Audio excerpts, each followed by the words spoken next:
Let's send things over to Brian now. Brian, that forecast will be tricky. Yeah, it's going to be tricky for tonight and even for this afternoon, but we have clouds over much of the Triad, even some low fog in some of the areas up and around Mountain area. We've noticed that this morning.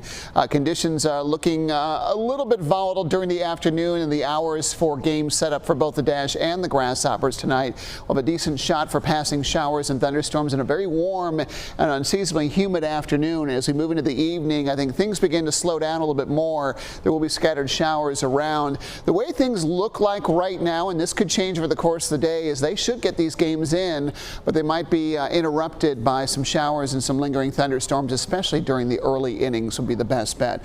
I've superimposed radar on top of the risk areas today, so there's a lot going on in this map, but I did want to show you the line of showers and storms starting to flare up over some of the southern states where the battle zone is going to be a little bit higher today.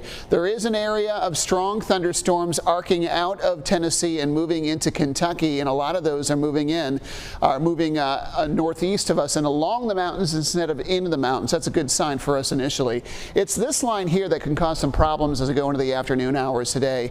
Damaging winds will be the primary risk, but notice as they move eastward, the thinking is now that these storms will collapse to some degree, or at least the likelihood of severe weather will lessen over the course of the day, and so it shouldn't be as problematic as they move into the area. That could change, and as we've seen a lot of times these springs, the severe storm risks really have been dependent to how things have unfolded over the course of that day. Yesterday was a good example. It was slight risks and a marginal risk and back up to slight risk, and as things began to change and move around yesterday. Temperatures mid to upper 60s right now. We have a little bit of a fog developing over much of Surry County especially, but there is some patchy fog and certainly some low cloud cover in the area this morning. Taking a look at the hour-by-hour forecast, early clouds begin to thin out. In fact, they've started to thin out in some of our western areas already. And with patchy sun and clouds, temperatures are free to warm back up in the mid-80s. And eventually some showers and storms do get triggered, moving through during the afternoon, perhaps in 1 or 2 waves.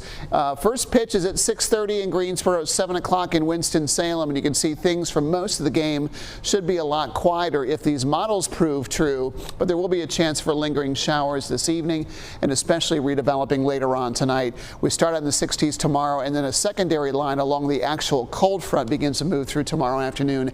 That has a chance to produce a few strong thunderstorms as well, but it shouldn't be as wet on Wednesday, and we certainly will see some drier weather moving in. So just to kind of summarize this, the risk for us severe storms is more isolated for today, but again, damaging winds as well as frequent lightning and heavy rain will be the primary risk factors. Again, as we kind of outline this a bit more, lower on the scale for hail and tornadoes. Your forecast today, temperatures in the foothills in the mid-80s today, mid to even a few spots in the upper 80s in the Tri this afternoon, and for the mountains, a high temperature in the mid-70s. We're near 80 tomorrow and then 60s Thursday, Friday, and at least relatively quiet into the weekend with lots of sunshine and some dry air returning.